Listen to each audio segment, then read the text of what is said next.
Hello everybody and welcome back to Rock and Roll Rugby, where today I've got a very special video lined up for you with a former British and Irish Lion. But before we get into that, I just wanted to say a massive thank you for all of the support you've been showing the channel since we started a few weeks back. We're at 33 subscribers now, and for those of you that were around for the Scarlets and Dragons game on Sunday, I set a target to see if we can get to 50 subscribers by the time the British and Irish Lions take on South Africa in the first test this summer. So if you haven't already, please hit that subscribe button and click the notification bell as well. That way, every time a new video comes your way, you are going to be the first to know. So a little bit about today's video. Myself and Brandon from Brandon Smith Rugby were able to talk to former British and Irish Lion Gareth Evans. Now, he played back in the 1977 tour of New Zealand. And played again with some fantastic players on that tour. Played with the likes of Sir Ian McGeechan, JJ Williams, and even Frank Cotton. But I was interested to see where his thoughts were ahead of this year's tour. So I asked him who he thought he would choose as his captain, who would be the bolter that he would select from players that are playing well at the moment, and ultimately, what would his Lions 15 be?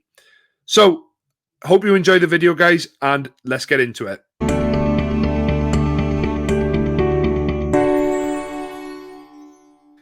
Who is your Lions captain going to be for this tour to South Africa? It is a difficult one for any sort of selection committee because you would think that a Lions captain should be an automatic choice in the test team.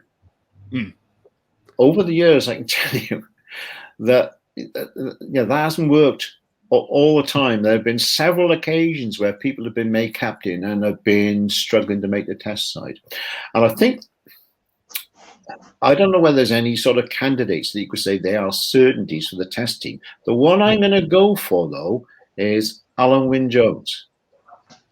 I think he is the nearest thing to a certainty for the test team that you can get amongst those captaincy candidates. You might say, well, is it Hogg?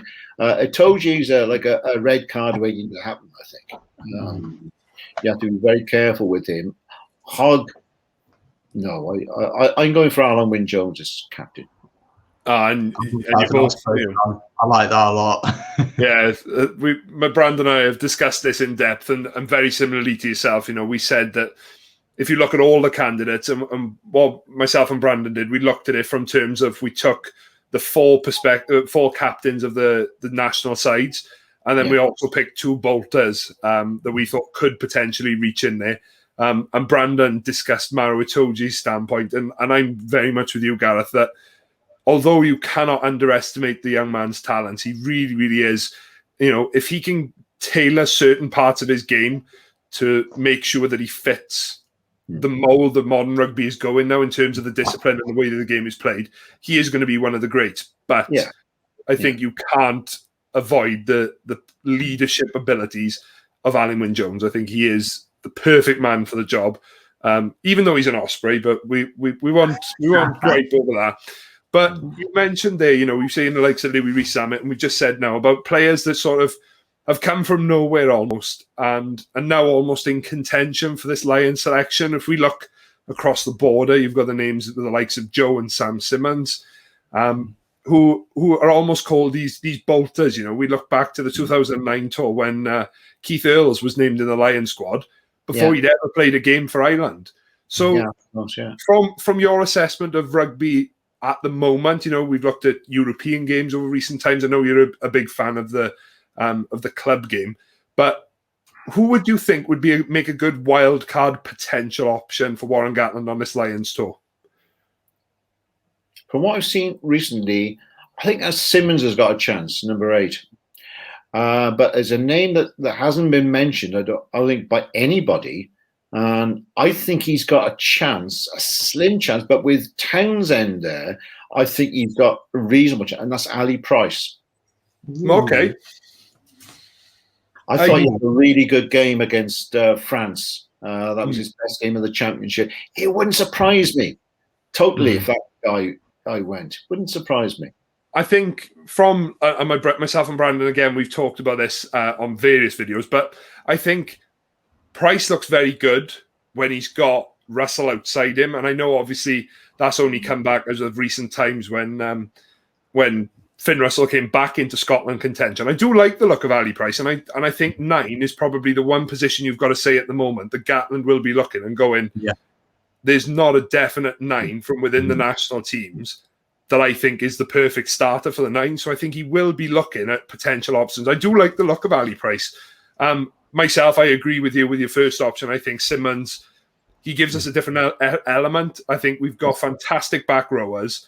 And I think if you look across the national sides in this Six Nations, you've got real, what we call ball fetchers then, people who go into that breakdown and players that'll fight for every inch. Sure, but I think Simmons offers something different, and I think he offers that, he does. that energetic pace off the back of scrums and rucks. So for forward, you'd probably say Sam Simmons, and for maybe in the backs, Ali Price. Be interesting to see, though, if either of those feature in the next question from Brandon. Yeah, my next question is a little bit fun, a little bit different. We want you to pick your starting 15 for the Lions. So if we go through each position, we'll go from fullback and we'll see who you pick. So who would you like to see start at fullback for the Lions in the first test against? I'm going Hogg, fullback. Good answer. Good answer. I think Hogg has been the outstanding fullback, and you know, it's sad to see the likes of Lee Halfpenny, the way his career has gone over the last few years. For me, Liam Williams is a little bit too much of a hothead. I'd be a little bit worried about that. Who do you have in the 14 jersey, the first of 2 wingers? I'm going Anthony Watson on that. Ooh, okay. Reason for Anthony Watson's? Pardon? What's your reason for putting Watson in there? Oh, I think he's in form. I think he's dangerous. I think he's done everything asked of him. I go him. But, you know, it's not that clear cut. I mean, if he has a couple of bad games, then, you know, someone else might fit in. But I think I would start with him if everything else being equal. And I would have Liam Williams on the other wing. Ooh, no Louis B. Summit? Well, I think he could. I think he'll probably go. Reece Summit. I think there'll be a lot of, kicking. I think Liam Williams, fullback wing, is very adept at handling that. So I'd go for there. Okay. So for the centres, obviously we've spoke about George North, the injury to him. Jonathan Davis probably not playing at the peak of his powers, but we know he's a class act. Henshaw, probably one of the best centres in the world at the minute. Who would be your centre partnership? I'm going Henshaw and Slade. Ooh, okay. Henry Slade. Ben mentioned Henry Slade as well. Why would you be looking to put Slade in there? I completely agree with Henshaw, but Slade I'm a bit 50-50 on. Slade, class player, got everything going for him. Great footballer. I think you've got to look at him. Again, not that clear cut. I think if Jonathan Davis had been in form, I think he'd probably be in that position. I don't think he's in form. No. But I think Gatland probably likes him, so he could well go. But every time I see Slade, I think he offers something a little bit different, to the others. We shall see. Yeah, indeed. And let's move to the halfbacks. Who are you going to have at 10? I'm going bigger at 10. Yep. That's great. I think he's been brilliant recently. I think he's been absolutely fantastic. What about Finn Russell? Is he too much of a risk, Russell? Yeah, he might be. I like him. Don't get me wrong. I like it. I like watching him as a player, but yeah, you, as a coach, you have your heart in your mouth sometimes. Yeah, he's a great player. But I'd have Conor Murray at 9. Okay, interesting.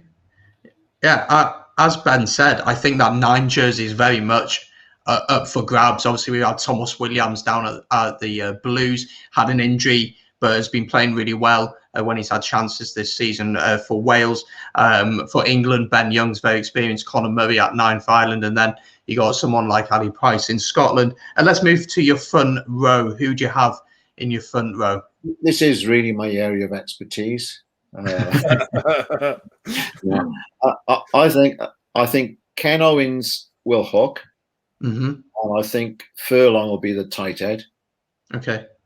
I think Wyn Jones got a good chance making loose head.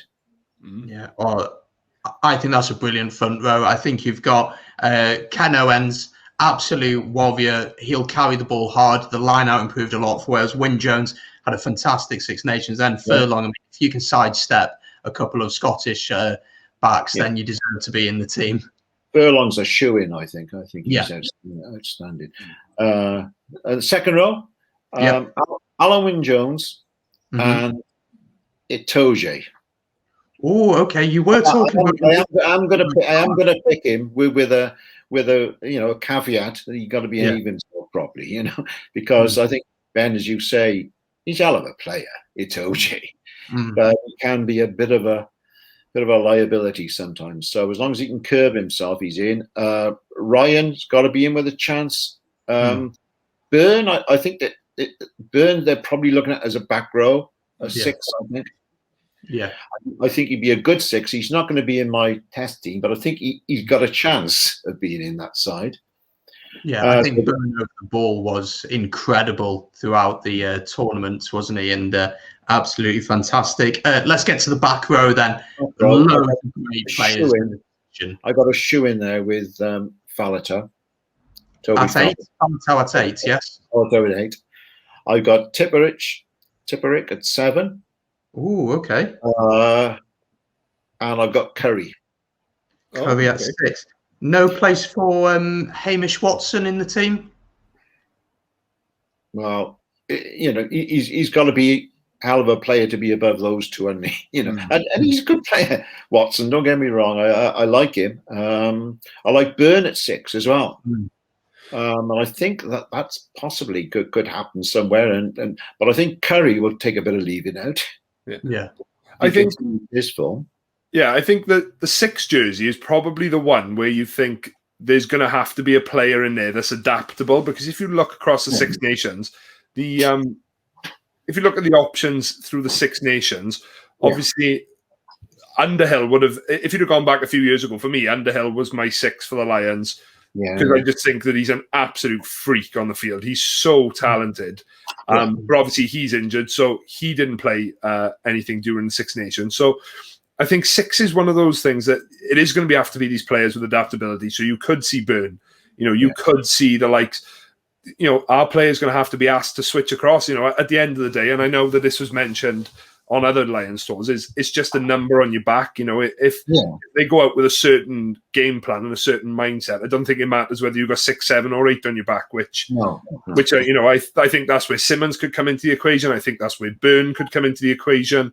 And I think it is that one position, and I would never, even if I was the best coach in the world, I would not want to pick this Lions back row, because no matter who you pick, you're going to upset people and you're going to upset players. But it leaves us with one heck of a bench, and especially against these big South Africans, especially if they do what they did in the World Cup, where they split their bench with 6 forwards and only 2 back replacements. We could be really up against it.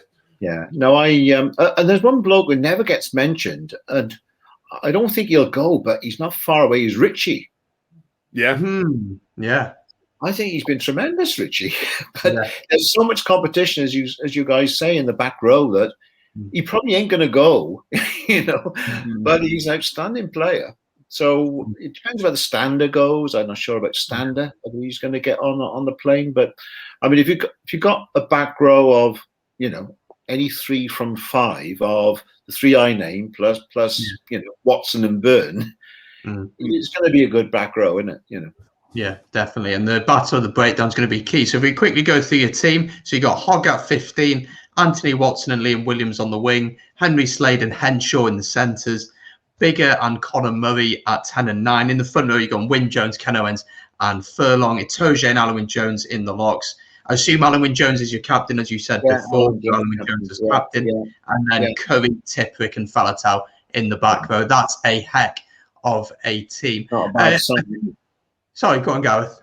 Yeah, not bad. So I don't know whether many people would pick that side. I don't know. I mean, it's just the way I view things. But they'd probably, pick about 7 or 8, 10 of them. I don't know. Most people wouldn't know. Mm. No, I think there's a few shoo-ins in there. I think there's a lot of positions that are up for debate, and it'll be interesting. One final question I've just thought about now is, from your experience going on tours, how much of the team does the coach know before going out there? How much do you think Gatland will know now? Will he know 10 of his positions? Will he know 5 of them? How many will he already have in his mind, do you think? I think on short tours, where people haven't got the chance to prove themselves over a number of games before the test is played, he'll have a hell of a good idea what his test team is, I reckon. Hell of a good idea.